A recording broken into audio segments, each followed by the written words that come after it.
Salut tout le monde et bienvenue sur cette toute nouvelle vidéo, j'espère que vous allez bien.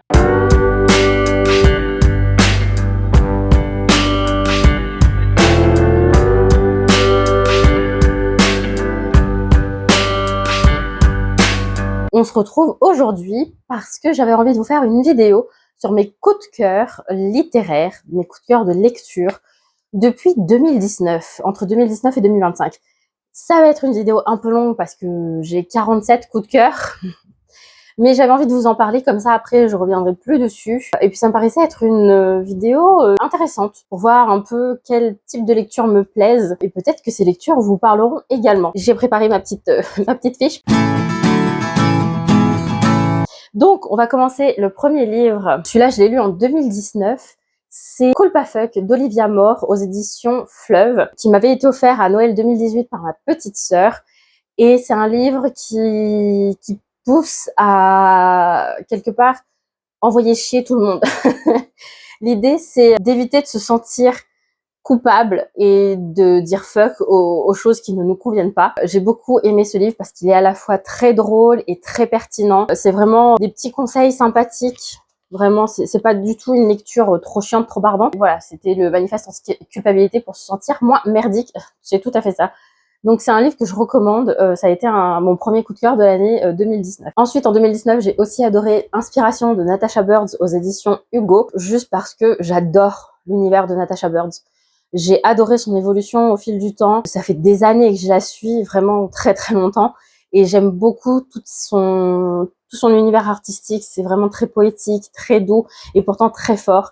Et ce livre est vraiment dans cette lignée de nous aider à mieux trouver l'inspiration dans notre quotidien. Ouais, elle donne des petites pistes pour trouver l'inspiration dans notre quotidien, donc vraiment, j'ai adoré. Le dernier livre que j'ai adoré en 2019, c'est L'appétit de la destruction de Yvan Robin aux éditions La Joanie. Je l'ai lu parce que Yvan Robin, à l'époque, était un collègue de travail, et j'ai appris qu'il était écrivain et qu'il écrivait un peu des trucs un peu thriller, un peu policier, polar. Et du coup, ça m'a donné envie de lire. J'ai lu celui-là en premier et franchement, ça a été un vrai coup de cœur. J'ai beaucoup aimé sa plume, j'ai beaucoup aimé l'histoire qui tourne un peu autour du rock'n'roll. Il y a un côté enquête policière sans vraiment être une enquête policière, mais vraiment, c'était vraiment, vraiment trop bien. Je vous le conseille. Ensuite, en 2020, le premier livre que j'ai adoré, c'est Les Yeux de Slimane Baptiste Berhoun aux éditions Bragelonne. C'est un livre, je dirais, c'est de la terreur. C'est classé dans la terreur. J'ai beaucoup aimé aussi. L'ambiance est très pesante, très lourde. On sait qu'il y a quelque chose qui se passe, mais on ne sait pas quoi. Et il y a une histoire avec des yeux. Sinon, il ne porterait pas ce titre. Mais vraiment, je vous invite à le découvrir. Il est vraiment, vraiment très, très bien ce livre. Ensuite, j'ai adoré Petit Pays de Gaël Faye aux éditions Le Livre de Poche. C'est une histoire qui est extrêmement touchante, extrêmement émouvante. Faut savoir que Gaël Faye est un Burundais. Il vient d'un pays où il y a eu le génocide Tutsi durant les années 90. Je sais que ça a été un génocide dont on a beaucoup parlé au niveau du Rwanda, mais il a touché aussi les pays autour. Et c'est vraiment un crève-cœur de voir comment ça a commencé, comment ça s'est mis en place, et de se dire que finalement, les personnes blanches qui vivaient dans ces pays-là ont décidé de fuir, comme dans beaucoup d'endroits, pour sauver leur vie en fait, et toutes les personnes qui se sont fait massacrer, elles n'ont pas eu ce choix-là. C'était assez, c'était une lecture extrêmement, extrêmement touchante. Ensuite, j'ai lu et j'ai adoré Amélie Nothomb, Les prénoms épicènes aux éditions Le Livre de Poche. C'est vraiment un tout petit livre qui raconte l'histoire d'une petite fille qui est très proche de sa maman, et j'ai trouvé l'histoire très touchante. C'était très, très drôle, très inattendu et sympathique en fait. Et puis j'aime bien Amélie Nothomb, donc toujours une chouette lecture. Ensuite, et toujours en 2020, j'ai lu The Wicked Deep, La malédiction des Swan Sisters de chez Earnshaw aux éditions Rajo, et j'ai adoré cette histoire. Il y a des sorcières, il y a du fantastique, il y a un porc, il y a une romance, et pourtant j'ai adoré le livre, ce qui est assez rare, on doit le dire. Et vraiment, j'ai adoré, tellement que je me souviens avoir fait une nuit blanche pour le lire, pour le finir, parce que vraiment l'histoire était hyper bien, vraiment très bien écrite, l'intrigue était dingue. J'ai adoré. Vraiment adoré. Dans mes coups de cœur de l'année 2020, on a aussi Sillage, Premières Armes, le premier tome, Esprit d'équipe. En même temps, c'est très peu étonnant d'avoir cette BD dans mes favoris, mes coups de cœur, parce que j'adore l'univers de Sillage. J'adore l'héroïne Nevis, qui est cette fille-là, qui est une jeune femme hyper badass, qui est super forte, qui a beaucoup de super qualités, qui est aussi très... elle se rend compte qu'elle n'est pas tout à fait à sa place là où elle est, parce que c'est une humaine parmi des extraterrestres. Et elle connaît pas vraiment son histoire, et sait pas vraiment d'où elle vient. Et dans cette BD-là, on découvre ses premiers faits d'armes dans son métier, qui est d'être une guerrière au sein de la congrégation de galaxies dans laquelle elle vit. Et vraiment, j'ai beaucoup aimé. C'est un vrai coup de cœur, mais en même temps, tout ce qui a le trait à sillage, voilà. Et j'ai oublié de dire que c'était de Morvan, et c'est aux éditions Delcourt. Ensuite, j'ai aimé une autre romance, Paranoia de Mélissa Belvigne aux éditions Black Moon. C'était surtout, avant d'être une romance, une histoire autour de la santé mentale, de la psychologie, puisque l'héroïne est un petit peu perdue, elle se considère un peu comme folle, et elle tombe folle amoureuse de ce qu'elle pense être un fantôme. Donc c'était hyper intéressant, hyper touchant, parce que cette jeune femme a vraiment l'impression de perdre pied, alors que c'est peut-être pas le cas en fait. Donc j'ai beaucoup aimé cette histoire. Et le dernier coup de cœur pour 2020, c'était Cette fille, c'était mon frère de Julie Anne Peters aux éditions Milan. C'est un roman sur la transidentité que j'ai beaucoup aimé. Il m'a même fait pleurer, ce qui est assez rare dans les livres que je lis. Il m'a fait pleurer parce que c'est une histoire extrêmement touchante d'une jeune fille qui découvre que son grand frère est pas vraiment son grand frère, et qui n'a jamais été réellement son grand frère. En fin de compte, son grand frère est sa grande sœur, et ça a toujours été comme ça. Sa grande sœur s'est toujours sentie femme, même si elle est née dans le mauvais corps, et ça crée des tensions dans la famille, au niveau de l'école également. Et on découvre tout ça par le regard de Regan, qui finalement se fait petit à petit au fait que sa sœur soit une fille. On passe maintenant à 2021. En 2021, le premier roman que j'ai adoré, mon premier coup de cœur, ça a été The Hobbit de Tolkien aux éditions HarperCollins. C'est la version anglaise du Hobbit, le Hobbit de Tolkien qu'on a en français. C'est la version originale, et j'ai adoré l'histoire du Hobbit. Elle est très drôle, très... plus légère que le Seigneur des Anneaux, même s'il se passe des événements formidables, mais elle est plus légère que ce qui se passe dans le Seigneur des Anneaux, et elle est pas identique au film. Je vous invite vraiment à lire le Hobbit et à regarder les films comme si c'était pas vraiment le Hobbit. Parce qu'il y a des scènes dedans qui n'appartiennent pas à l'histoire, qui n'appartiennent pas au livre. Et vraiment, j'ai adoré. J'aime beaucoup le fait qu'il y ait une dust jacket dessus, enfin, une jaquette qui s'enlève et qui, du coup, donne un livre très...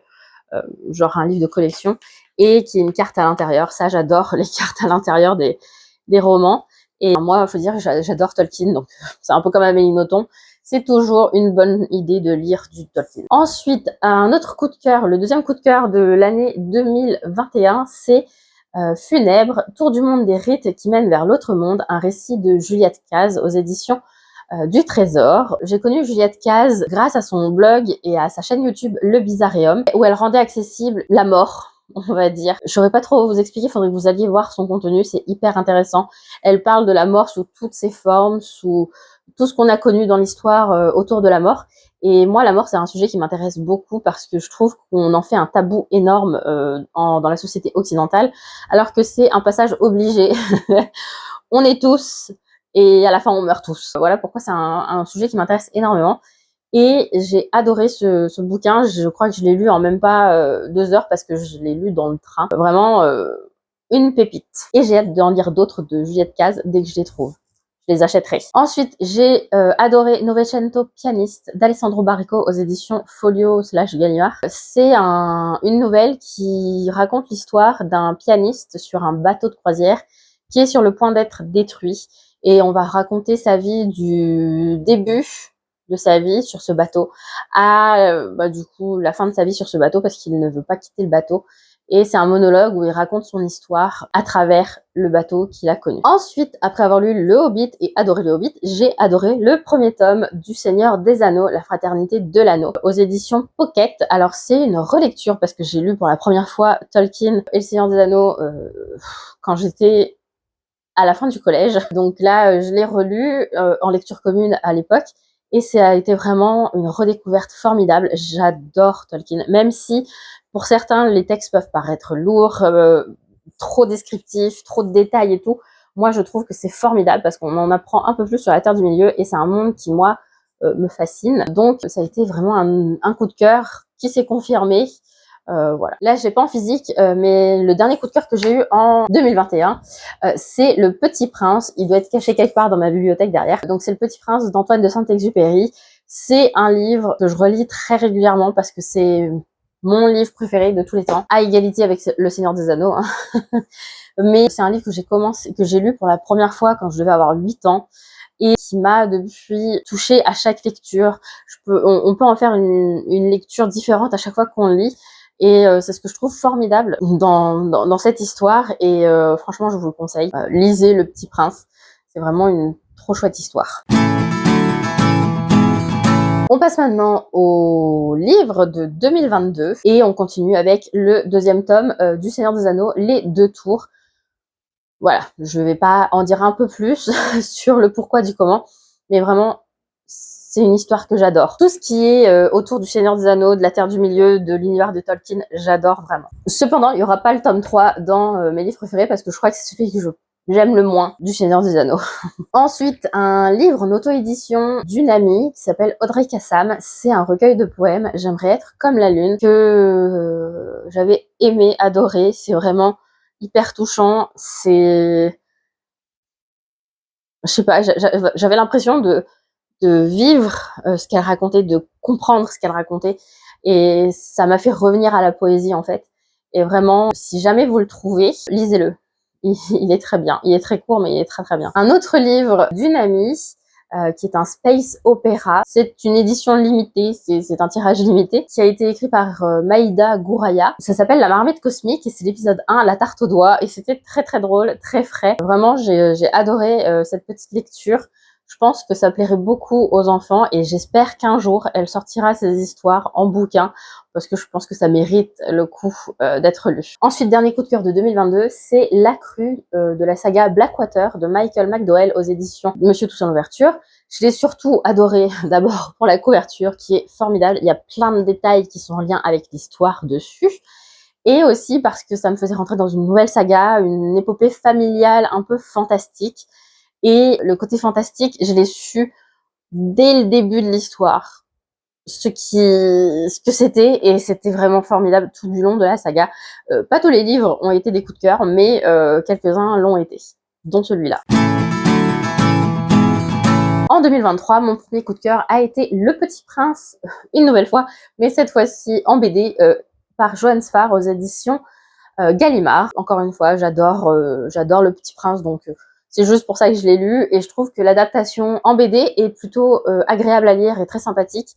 Et il n'y a pas de... Vraiment, tout est bien lié à l'histoire originale. Le deuxième coup de cœur a été une relecture de La grammaire est une chanson douce d'Éric Orsena aux éditions Le Livre de Poche.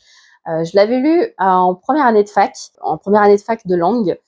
Et je l'avais trouvé hyper cool comme histoire. C'est un petit livre super sympa sur la grammaire et l'importance des mots dans le français, dans la façon dont on parle. Et c'est une histoire assez rigolote, fantastique et franchement, au top.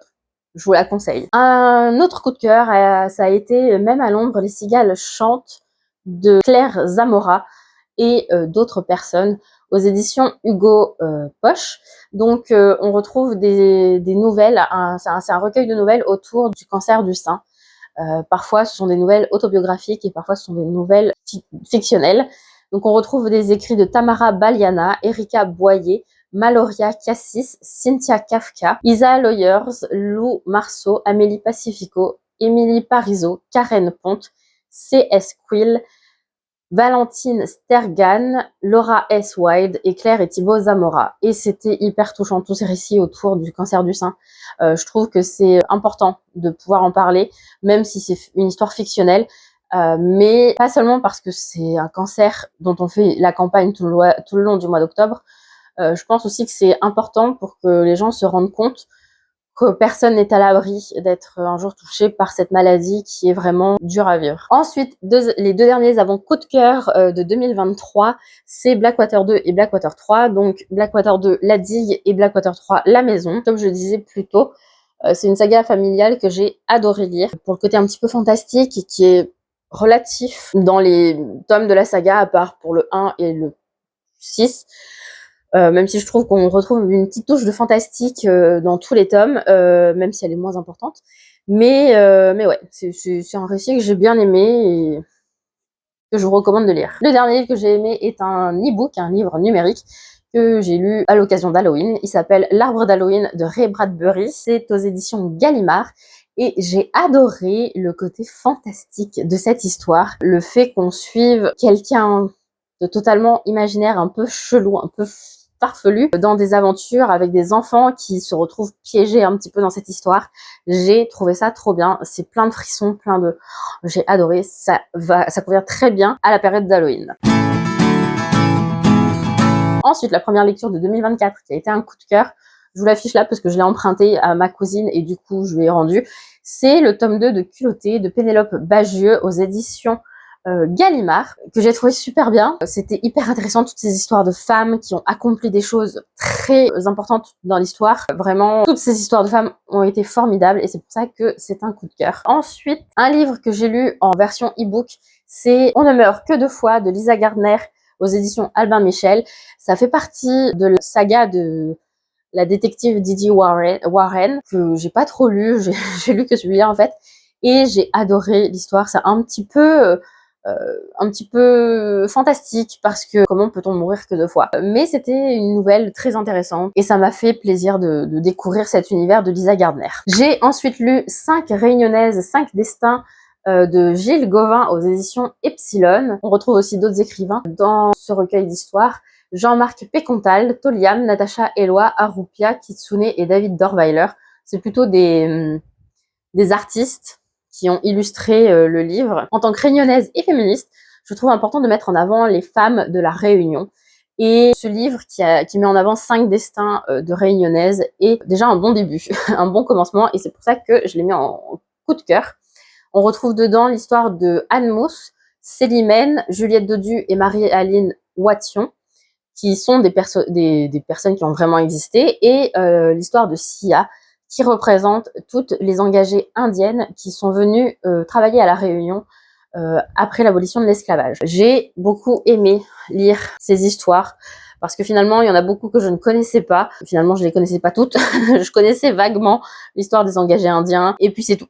Je m'étais pas trop posé de questions et du coup ça a été une chouette découverte et c'est pour ça qu'il rentre dans mes coups de cœur de 2024. J'ai vu qu'il y avait un deuxième opus qui était sorti, donc je pense que je vais me le procurer. Un coup de cœur phénoménal de l'année 2024, ça a été Lait et miel de Rupicor. Ça a été le premier livre que j'ai lu de Rupicor. Les deux autres, donc Le soleil et ses fleurs et Homebody, je les ai trouvés très bien aussi, mais celui-là il m'a un peu plus parlé, je pense, et vraiment j'ai mis des post-it partout.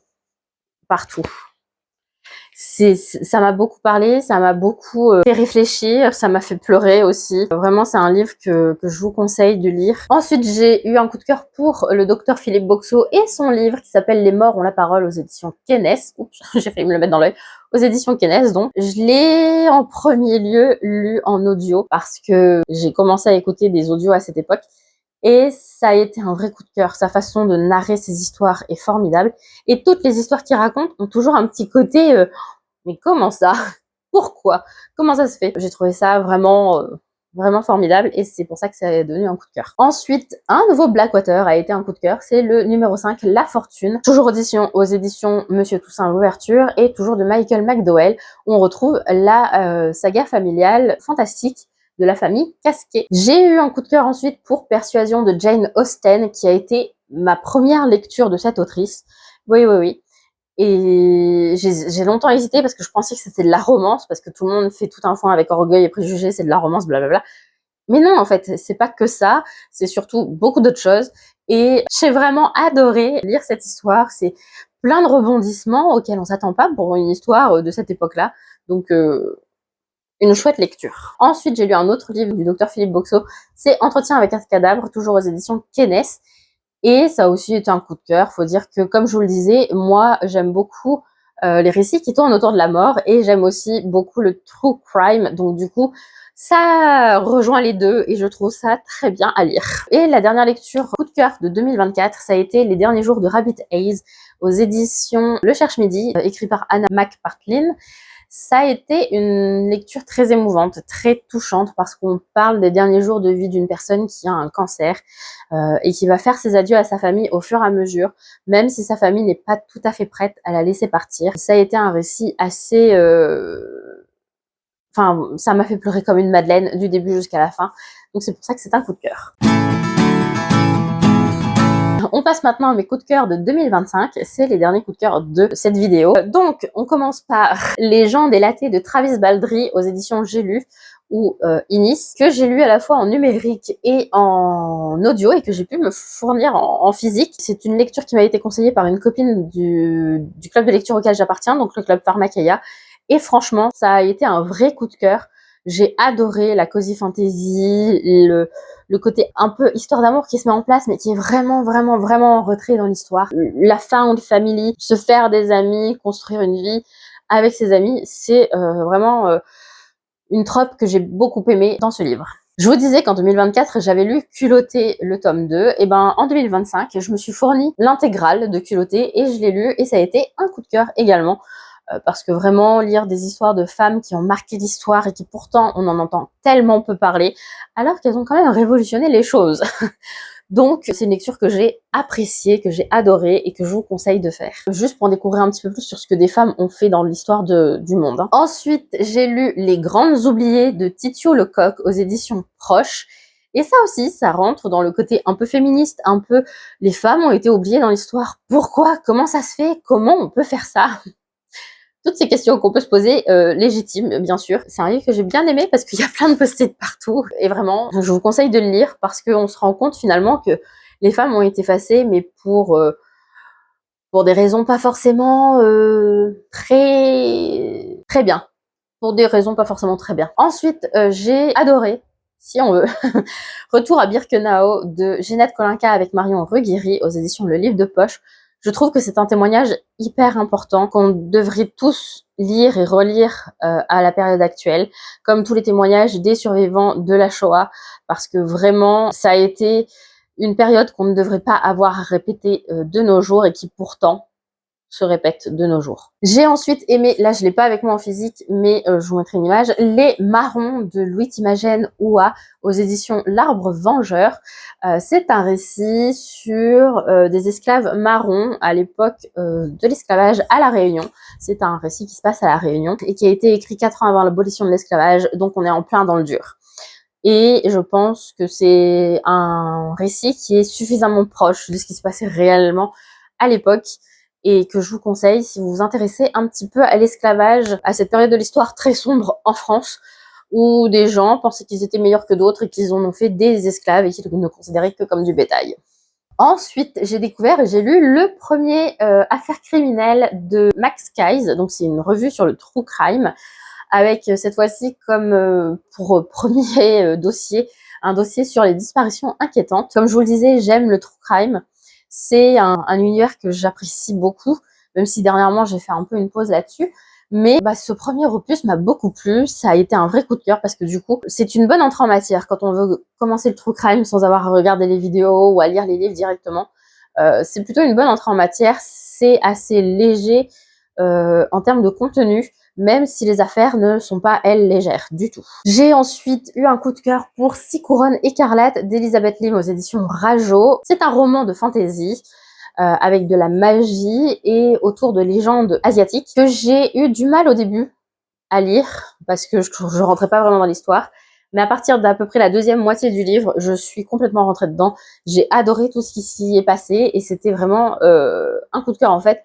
juste parce que finalement je comprends mieux pourquoi la première partie n'était pas si folle. C'est un roman que je vous conseille. Ensuite, un coup de cœur et une découverte en même temps, c'est Tant que le café est encore chaud de Toshikazu Kawaguchi aux éditions Le Livre de Poche. Ça a été une lecture vraiment très cocooning, feel good, même si le sujet était un peu compliqué puisqu'il s'agit de clients d'un café, le café Funiculi Funicula, qui cherchent à retourner dans le passé grâce au café. Et finalement, ils retournent dans le passé pour voir des personnes qui ne sont pas forcément vivantes. Et en fin de compte, c'est une réflexion autour de ça, de est-ce que retourner et ressasser le passé, ça ferait changer les choses? Et en fin de compte, non, donc autant vivre le moment présent. Et c'est ce que j'ai beaucoup aimé dans ce roman. C'est le côté de se dire, bah en fin de compte, continuons à vivre le moment présent pour les personnes qui ont disparu et qui ne voudrait que notre bonheur finalement. Un coup de cœur qui cette fois-ci est aussi obligatoire puisque ça rentre dans l'univers de Sillage. Il s'agit de l'intégrale de Nevis, toujours du Morvan aux éditions Delcourt. Donc là, on est sur l'enfance de Nevis et vraiment, ça a été une lecture que j'ai adoré faire pour en découvrir un petit peu plus sur l'histoire de Nevis. Voilà, c'est pour ça que je l'ai lu et qu'on me l'a offert. Et franchement, un vrai coup de cœur. J'adore ce personnage.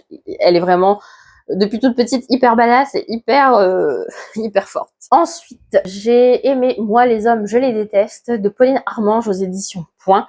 C'est un essai féministe sur la misandrie qui, je le rappelle, ne tue pas de personnes, contrairement à la misogynie qui tue régulièrement. Mais c'est une réflexion autour de la misandrie, de savoir est-ce que ça vaut vraiment le coup de le devenir, est-ce que ça nous empêche d'avoir des relations avec des hommes ou pas. Donc j'ai trouvé ça hyper intéressant comme réflexion. Je pense que ça peut être lu par tout le monde, ça devrait être lu par tout le monde pour construire sa réflexion autour du féminisme. Un énorme coup de cœur en 2025 pour N'invite pas la forêt à entrer de C.J. Drews aux éditions de Saxus.